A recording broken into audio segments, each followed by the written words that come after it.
Practice. आज हम बात करने वाले हैं पैजेट डिजीज़ के बारे में।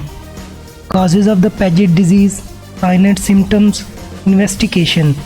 इन्वेस्टिगेशन में हम वो डायग्नोस्टिक टेस्ट करवाएंगे जो पैजेट डिजीज़ को डायग्नोज कर सके। Treatment with medicine, drug name, brand name, इनके मैकेनिज्म ऑफ एक्शन, प्रिवेंशन और बेस्ट ट्रीटमेंट ऑप्शन। अब इन सब चीज़ों को आज हम डिटेल के साथ स्टडी करने वाले हैं। अगर आप हमारे चैनल पर नए हैं तो हमारे चैनल को सब्सक्राइब करें। तो चलें आज की वीडियो को हम स्टार्ट करते हैं।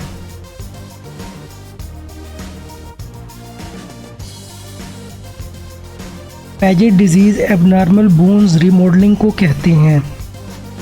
पैजेट डिजीज़ को समझने के लिए पहले बोन्स की ग्रोथ को समझना ज़रूरी है।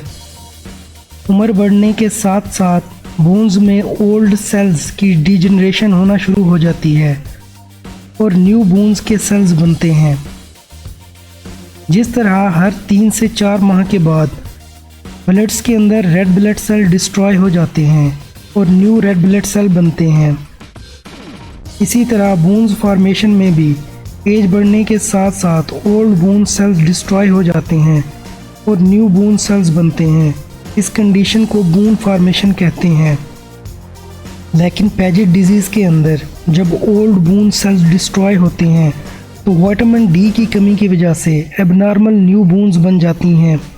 ये बोन्स सॉफ्ट होती हैं और इजीली बेंड हो जाती हैं। इस बोन्स सॉफ्ट होती हैं और इजीली बेंड हो जाती हैं और ब्रेक होने के चांसेस ज़्यादा होते हैं। इस कंडीशन को पैजेट डिजीज़ कहते हैं। पैजेट डिजीज़ ओस्टियोपोरोसिस के बाद दूसरी मोस्ट कॉमन डिजीज़ है। पैजेट डिजीज़ में बॉडी ओल्ड बोन सेल्स को अब्जॉर्ब करती है और न्यू एबनॉर्मल बोन्स बना देती हैं। हिप जॉइंट, स्कल, स्पाइन और लेग सबसे ज़्यादा अफेक्टेड होते हैं पैजेट डिजीज़ में। साइड पे एक इमेज शो किया गया है। इस इमेज में आप क्लियर डिफरेंस देख सकते हैं, एक नॉर्मल स्केलेटन में और एक पैजेट डिजीज़ के स्केलेटन में।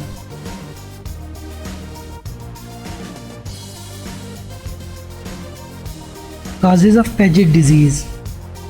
वैसे देखा जाए तो 90% विटामिन डी डेफिशिएंसी और मिनरल डेफिशिएंसी की वजह से पैजेट डिजीज़ डेवलप होती है।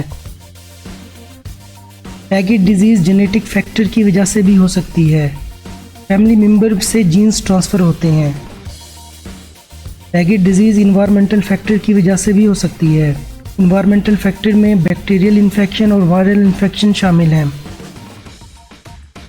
बैक्टीरियल और वायरल इन्फेक्शन को देखने के लिए सीबीसी टेस्ट परफॉर्म करवाया जाता है।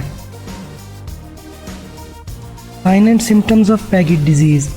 There are several signs and symptoms of this disease: dull bone pain, joint stiffness, morning stiffness, swelling, shooting pain, numbness, tingling sensation, body की मूवमेंट लॉस हो जाती है। ये इनके साइन एंड सिम्टम्स में शामिल है।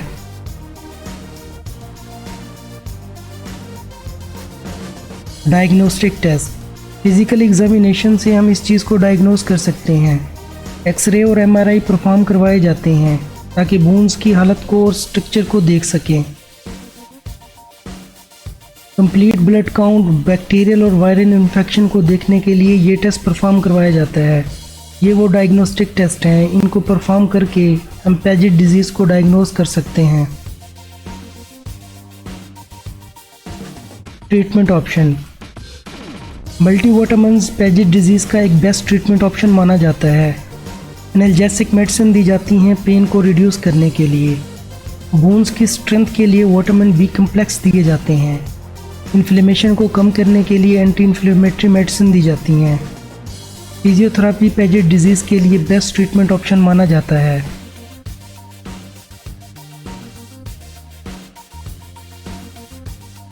Analgesic medicine. आइबुप्रोफेन। आइबुप्रोफेन एक non steroidal anti inflammatory drugs है जो पेन को, फीवर को और इन्फ्लेमेशन को कम करने के लिए यूज़ की जाती हैं। इनके ब्रांड नेम में आइबुप्रोफेन, इनोप्रोफेन, ब्रोफिन, डिस्प्रोफिन, मैकप्रोफिन शामिल है, जो हर 6 से 8 घंटे में पेन को, फीवर को, इन्फ्लेमेशन को कम करने के लिए यूज़ की जाती हैं। Vitamin B complex.